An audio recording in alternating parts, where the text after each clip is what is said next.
today? Hope your week started beautifully because mine did. How have you been? I missed you. It's been like forever.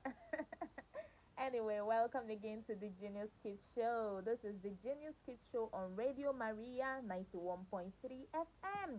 And you're hearing my voice, Miss Genevieve Duruiheoma. So I'm happy to have you on the show today, and I hope you're excited to hear my voice. Okay, so with me in the studio today is an amazing guest, a very special one at that.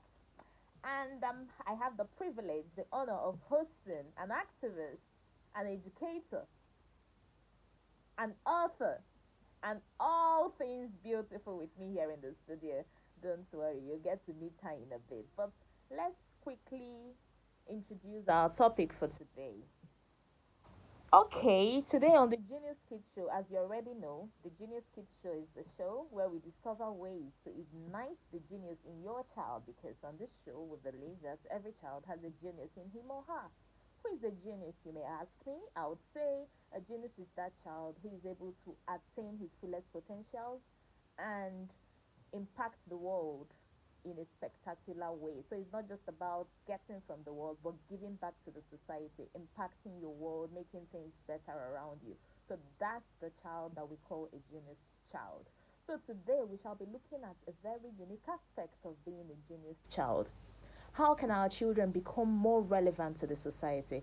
How can our children impact their worlds more relevantly? How can we preserve the world we live in today for the future of these children and the children to come in the coming generations? I would be sounding like a broken record if I told you that education, that is access to quality education, is the singular most critical factor for socioeconomic development. But that's the fact. But the sad part of it is that it appears that Nigeria isn't really ready to embrace this social economic development because looking at our educational statistics, rather than progressing, we are digressing. In 2021, a study conducted by the UNICEF revealed that about 10.5 million children were out of school in Nigeria. And now in 2022, that figure has risen to a whopping 18.5 million by 8 million more children staying out of school. And you begin to wonder what exactly is causing this.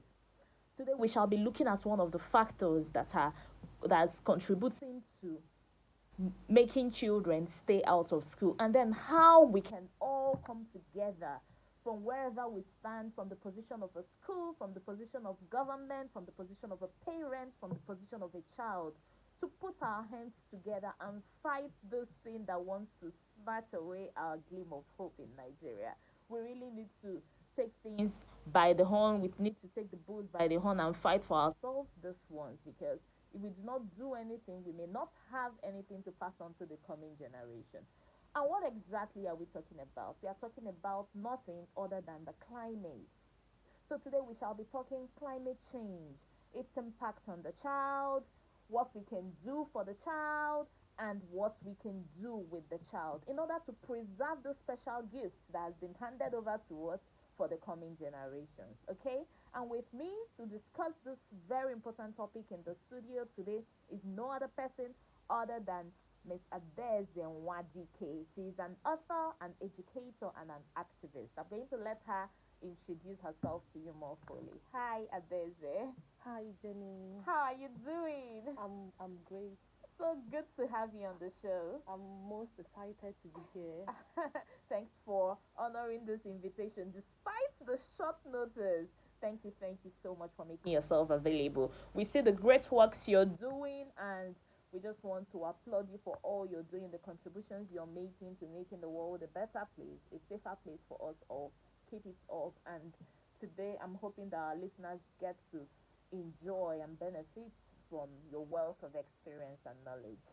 Thank you so much. All right, so dear listeners at home, you can see today it's going to be a very interesting day. We shall be discussing climate change. And why did we choose to discuss this today? We could have talked about any other thing, but we chose to discuss this because we need everybody's hand to be on deck to manage the situation. If you've been following the news closely in recent times, okay, no, you don't need to follow the news. I'm sure if you left your house today, you'd have seen fuel queues. And you'd be wondering why all of a sudden this fuel scarcity, what again have we done to deserve this?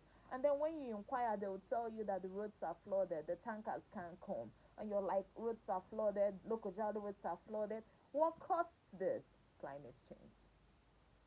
Then you wonder again, look in the news, you see people, children studying in boats, classrooms that are in their boats, and the teacher is in a boat teaching, and you're like, what exactly is this?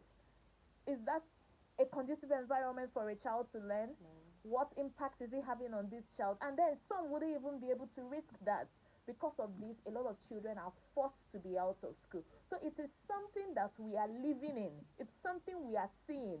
And if we do not do anything about it, perhaps one day we'll be living inside River Niger.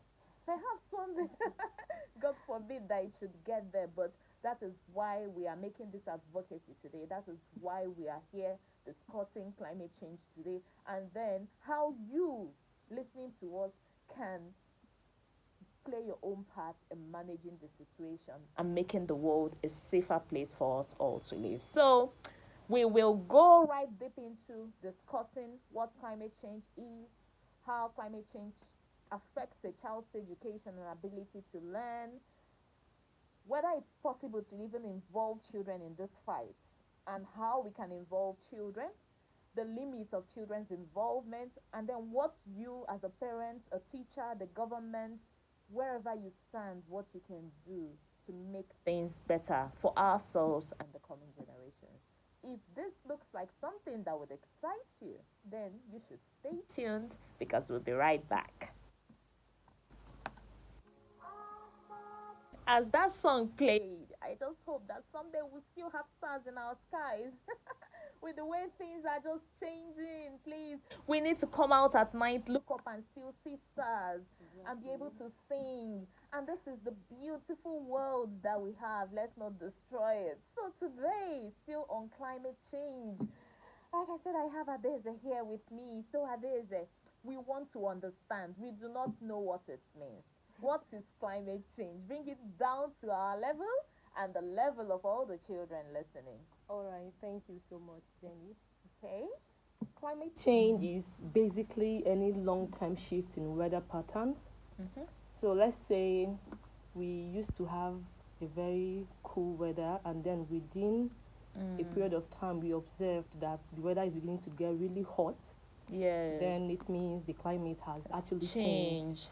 It's not something that just happens overnight. Yeah. It's going to be observed for a long time before it can be termed climate change.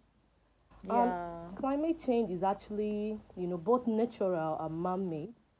Natural in the sense that nothing is constant, even the globe, right? So yes. The only constant thing in life is change. Exactly. So in time, the climate of a particular place can actually change. Okay. But then again, I think majorly from researches, climate change has actually been triggered greatly or quickened, made exactly, faster by man-made activities. And this ways back to since 1800.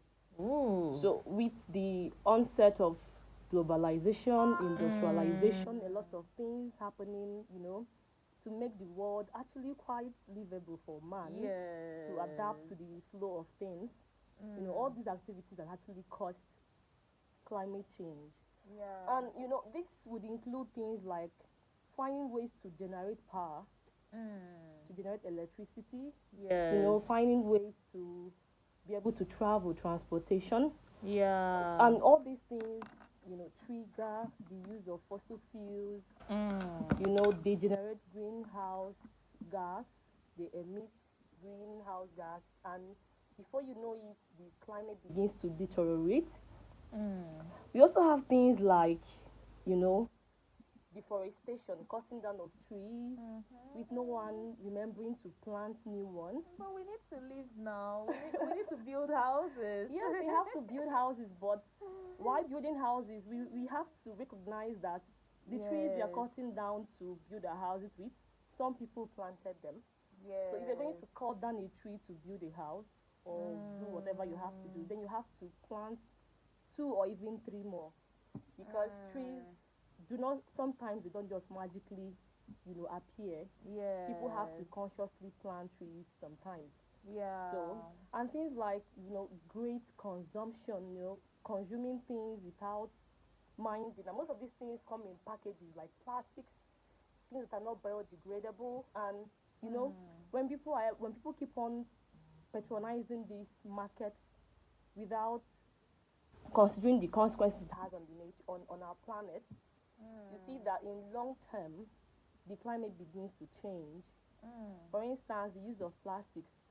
Yeah. People litter plastics and whatever everywhere, and before you know, these things find ways to oceans. And because ocean life is quite critical, it needs a very steady temperature. Whatever escalates the temperature would actually destabilize life pattern there. Yeah. And we really depend on all these things to have a balanced globe, a balanced climate. Yeah. So when these things begin to happen over time, you see that, the climate begins to change for the worse, actually. So that's what climate change is all about. Really all about. Wow, wow. Yeah. If you could see me, you'd see that I almost have 1 page full from the notes I've been taking from only definition. Wow. So that's to say, if I'm just going to do a quick recap, is what we are beginning to see today is a product of the actions of so many generations in the past. Exactly. And if we are having it this bad, you can imagine what, now that we are at the peak of industrialization, you can imagine how worse it can get in the future. So That's this really calls for immediate, urgent action. Yeah. We need to preserve the world. So why are we talking climate change on this show? How does it affect children? How does it affect their education? For all we care, this show is about genius kids, right? We want kids. So why are we talking about it on the show today? It's very important to talk about climate change and children, because climate change comes with extreme weather events. So with climate change, you have flooding, you have, wildfires, you have drought, a lot of extreme weather events occur. You have poor crop yield. People begin to look for food everywhere, just like we have it now. We have cases of insecurity. A lot of things are connected to climate change. The problem is that we've not really given it an attention, sort of, or we've not really engaged it as we're supposed to. Yes.